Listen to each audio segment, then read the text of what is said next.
నమస్తే, welcome to four sides TV. చుట్టూ చెత్త, భరించలేని దుర్వాసన, ఊపిరాడనివ్వని పొగ. అయినప్పటికీ గంటల తరబడి అక్కడ కష్టపడితేనే వారికి బొవ్వ దొరుకుతుంది. రోజు గడుస్తుంది. ఈ కష్టం ఒక్క రోజుకే పరిమితం కాదు, ఏ రోజుకు ఆ రోజే కష్టపడాల్సిందే. హన్మకొండ జిల్లా మడికొండ గ్రామానికి చెందిన 25 కుటుంబాల దీన స్థితి ఇది. వారి కష్టం చూస్తే మనసు చలించిపోతుంది. ఈ రోజుల్లో కూడా ఇలాంటి దయనీయ స్థితికి కారణం ఎవరన్న ప్రశ్న తలెత్తుతుంది. వారి జీవితాలు డంపింగ్ యార్డ్లోనే మగ్గిపోవాలా అనే వేదన మదిని కలిచివేస్తుంది.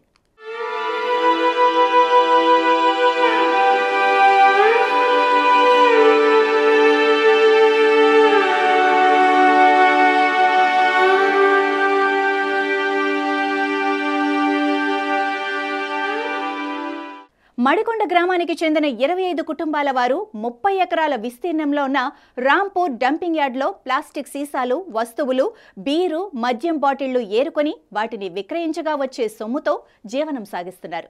కుళ్ళిపోయిన చెత్త, భరించలేని దుర్గంధం, కాలుతున్న చెత్త నుంచి వచ్చే ప్రమాదకరమైన పొగల మధ్య ఇబ్బంది పడుతూ కష్టపడక తప్పటం లేదు.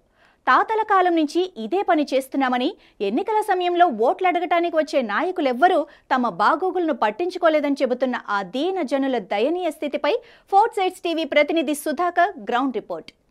మనం ఇప్పుడు డంపింగ్ యార్డ్ లోపలికి వచ్చాము. మన కళ్ళము చూసుకోవచ్చు, సుమారు ఒక 15 మంది మహిళలు ఈ డంపింగ్ యార్డ్ లోపలికి వచ్చి లోపల చెత్త, ప్లాస్టిక్ బాటిల్ ఏరుకొని వాళ్ళ జీవనం కొనసాగిస్తున్నారు.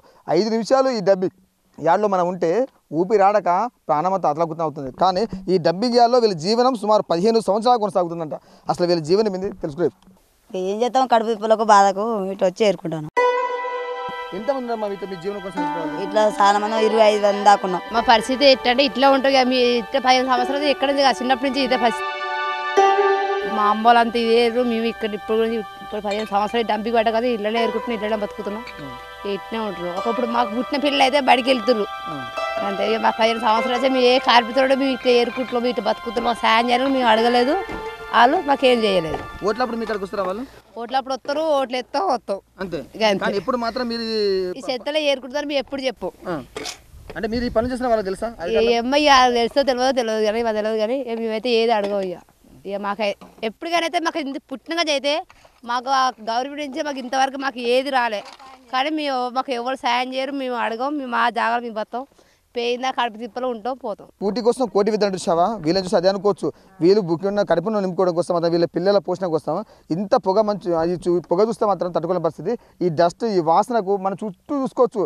అంటే ఈ 3 సిటీల్లో ఉన్న చెత్త, చెదార, మన్ను, మశాన మొత్తం తీసుకొచ్చి ఇక్కడ డంపింగ్ యార్డ్లో పడేస్తున్నారు. 5 నిమిషాలు ఉంటేనే మనం దీన్ని తట్టుకోలేకపోతున్నాం. కానీ 15 సంవత్సరాల నుంచి ఇదే డంపింగ్ యార్డ్లో ఇక్కడ ఉన్న ప్లాస్టిక్ బాటిల్ కానీ, బీర్ సీసాలు కానీ ఇవి ఏరుకుంటూ వీళ్ళు జీవనం కొనసాగుతున్నారు. ఎన్నికల టైంలో ఆయా పార్టీకి చెప్పిన రాజకీయ నాయకులు వస్తూనే ఉన్నారు, మగ ఓటు తీసుకుంటూనే ఉన్నారు, పోతున్నారు. కానీ ఏ ఒక్కరిని మనం పట్టించుకునే దాఖలేమని చెప్పి ఈ మహిళా మంత్రం చెప్పడం జరుగుతుంది.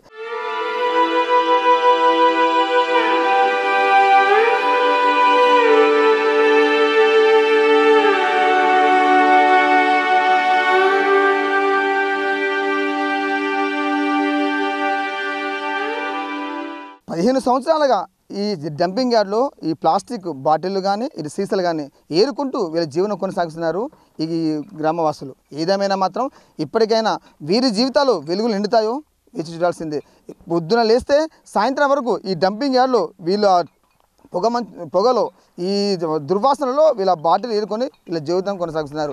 ఏదేమైనా రాజులు మారారు, రాజ్యాలు మారాయి, కానీ వీళ్ళ జీవితాలు మాత్రం ఎక్కడ వేసిన కొంగలి అక్కడ మాదిరిగానే ఉంది. ఇప్పటికైనా వీళ్ళ జీవితాల్లో కొత్త వెలుగు రావాలని కోరుకుందాం. కెమెరామెన్ బాల్తో Sudhakar, four sides TV, Rampur.